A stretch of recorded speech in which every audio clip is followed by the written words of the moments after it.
Dalam hidup tentu kita tidak bisa melupakan jasa perempuan. Banyak orang yang ditelantarkan oleh bapaknya, tapi begitu banyak orang yang bisa besar meskipun tidak punya bapak, tapi bisa menjadi orang sukses karena kasih sayang ibu. Saya bisa jadi ustadz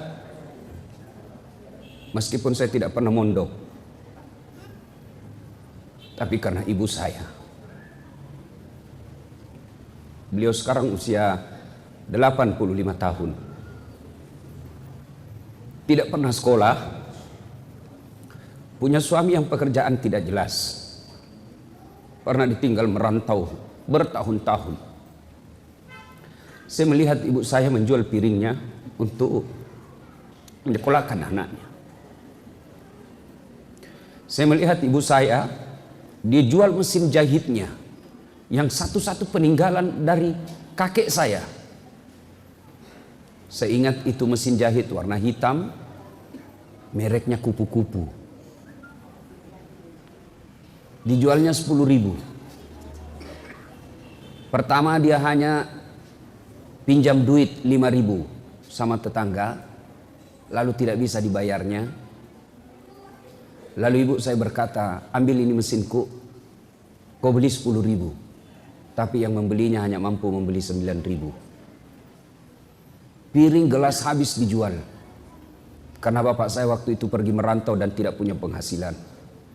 Tapi ibu saya gigih menyekolahkan anaknya. Alhamdulillah, dari ibu yang tidak punya sekolah itu, saya tahu adab. Saya tahu tata krama. Saya ingat sekali ketika ibu saya selalu menyuruh saya, nak, kau pergi pinjam gula di sebelah. Kalau ada tamunya, tidak ada gula pasir, pinjam di sebelah. Kau duduk dulu. Jangan kau bicara sambil berdiri. Duduk kau, tudak kau kalau orang Bugis bilang. Ajak bunga bicara tetong. Duduk kamu, jangan kau berbicara sambil berdiri. Tidak adab itu. Begitu dipeliharanya adab untuk anak. Saya pernah dikasih lombok merah yang besar, ditumbuk, dikasih di mulut saya. Karena saya didapat berbicara kotor. Begitu peliharanya adab. Padahal ibu saya tidak ada sekolah. Tidak pernah ikut majelis taklim. Tidak pakai jilbab besar zaman itu. Tapi alhamdulillah kami anak-anaknya punya adab. Dan inilah puncak dari semua ilmu, adab. Tidak ada gunanya tinggi fikih, tasawuf, tadarus. Kau tidak punya adab, tidak ada gunanya itu semua. Dan alhamdulillah ibu saya mampu menanamkan itu. Tentu kita heran, kenapa ibu-ibu sekarang tinggi sekolahnya. Fasilitas di rumah lengkap. Suaminya punya gaji bulanan. Sopirnya pun ada. Mau ke pasar juga diantar. 2 anaknya kok tidak bisa dididik. Ini tentu menjadi koreksi buat kita semua. Kok ibu-ibu bisa begini sekarang? Zaman dulu masa aja susah. Tapi berhasil menjadi anaknya menjadi Buya Hamka. Menjadi anaknya seperti pendiri pesantren ini. Lalu kenapa kita sekarang yang mapan? Ekonomi bagus, rumah baik, ber-AC, kendaraan baik, pekerjaan tiap bulan dapat gaji. Anak kita cuma 2 kok berantakan. Ini tentu koreksi buat kita semua. Ibu-ibu yang saya muliakan. Dalam Islam, perempuan tidak bisa dinafikan perjuangannya. Dalam Islam, perempuan tidak bisa dilupakan jasa-jasa besarnya. Ibu-ibu, usia berapa Rasulullah diangkat menjadi Rasul? Berapa? 40. Berarti Siti Khadijah umurnya waktu itu berapa? Berapa? 65 tahun. Saat itu Rasulullah pulang dari Gua Hira. Lalu Rasulullah berkata, wahai istriku, selimuti saya kedinginan. Ibu-ibu, kira-kira kalau suaminya menghilang 3 hari tidak ada kabar, lalu pulang kedinginan, bu, selimuti saya. Kira-kira apa jawaban ibu? Apa jawaban ibu? Selimuti saya. Apa kira-kira ibu langsung ambil selimut? Tidak. Diinterogasinya suaminya, dari mana kau? Dari mana kau tiba-tiba kedinginan? Mana handphonemu? Maka semestinya istri yang baik tidak banyak bertanya ketika datang suaminya, dari mana kamu? Tapi dia akan berkata, sami'na wa ata'na. Saya dengar dan saya taati. Istri yang baik, pulang suaminya, mau cari nafkah atau dapat nafkah, maka dia akan bertanya, bang, apa yang kau butuhkan sebelum kau tidur? Itu dong. Cuma ini sekarang perempuan kan banyak dirusak otaknya dengan emansipasi. Akhirnya tinggi sekolahnya, tidak bahagia dalam rumah tangga. Maka istri yang baik seperti Khadijah, tidak banyak tanya ketika perintah suami. Maka jangan heran perempuan dulu setelah menikah tidak banyak pertanyaannya, betul-betul dia nafdikan hidupnya untuk anak dan suaminya, sehingga perempuan dulu insya Allah gampang masuk surga. Kenapa dia gampang masuk surga? Betul-betul diabdikan untuk rumah tangga. Coba lihat perempuan sekarang, gelar bertumpuk, pekerjaan banyak, tapi anaknya tidak bisa dididik. Iya toh? Masih usia 3 tahun, kasih apa? Guru. Dia kasih gurunya. Apa sih sekolah itu yang kecil-kecil? PAUD. Saya punya anak, saya tidak kasih sekolah, tidak usah PAUD. Kau itu tugasmu sebagai istri. Masa kau kasih orang lain untuk didik anakmu? Tidak usah PAUD. Nanti 7 tahun, kita dulu juga 7 tahun baru sekolah belajar A, B, C, 1 tambah 1, 2. Usia 7 tahun itu. Sekarang anak-anak masih 2 tahun sudah diambil gurunya. Kapan sama ibunya? Maka jangan heran anakmu tinggi sekolah banyak duitnya, tapi tidak punya sopan santun sama orang tuanya.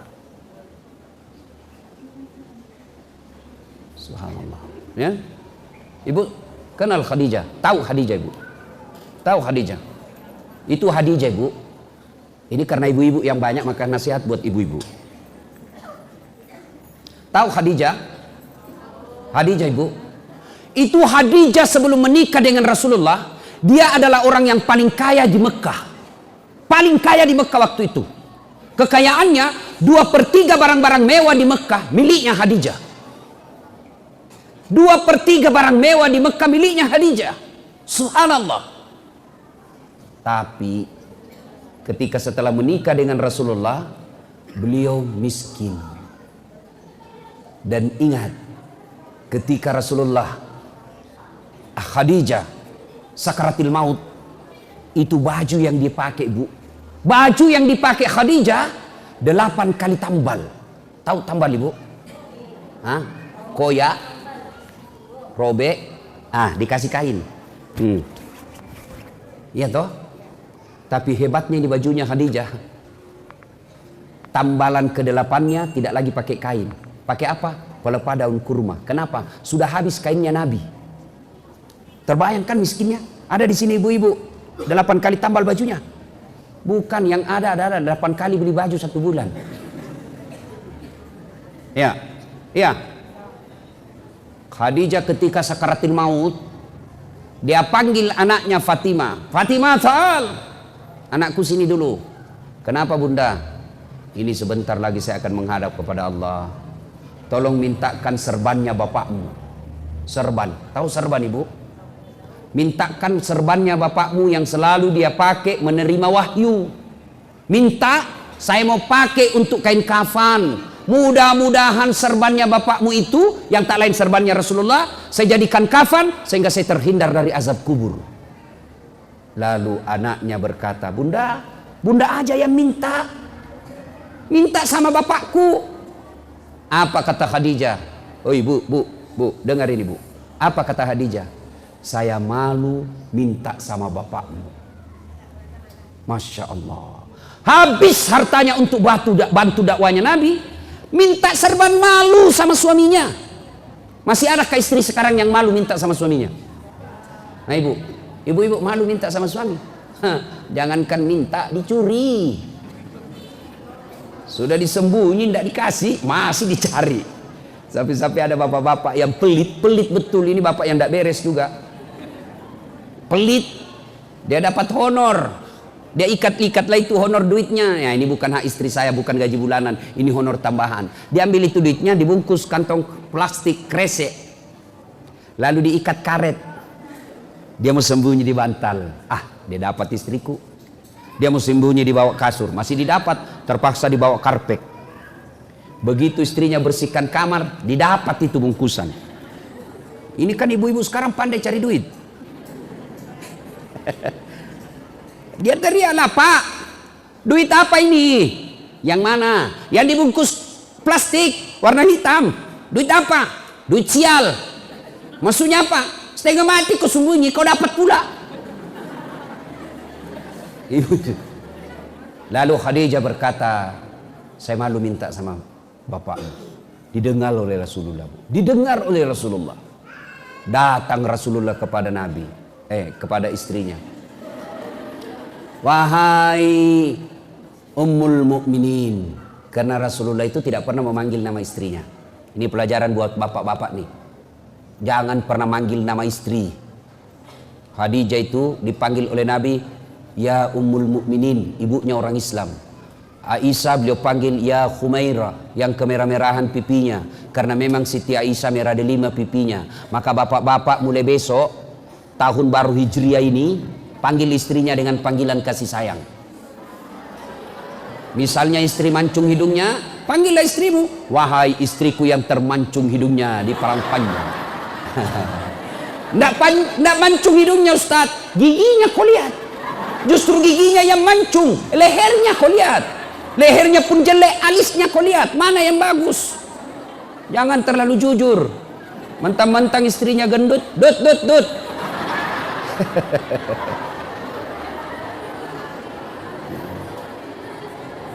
Datang Nabi, "Wahai ibunya orang Islam, habis hartamu untuk bantu saya dakwah." Ketika Nabi diboikot 3 tahun, diboikot saat awal-awal Islam dakwah, itu kan diboikot itu Bani Hashim. Tidak boleh bertransaksi dengan Bani Hashim, tidak boleh bekerja sama dengan Bani Hashim. Puluhan orang Islam yang wafat waktu itu. Habis hartanya untuk Khadijah untuk bantu umat Islam pada saat itu. Nabi berkata, "Habis hartamu untuk bantu saya. Hanya ini kasarban yang kau minta." "Ya Rasulullah, sebentar lagi ajal menjemput. Saya minta mudah-mudahan engkau mau memberiku kain serban."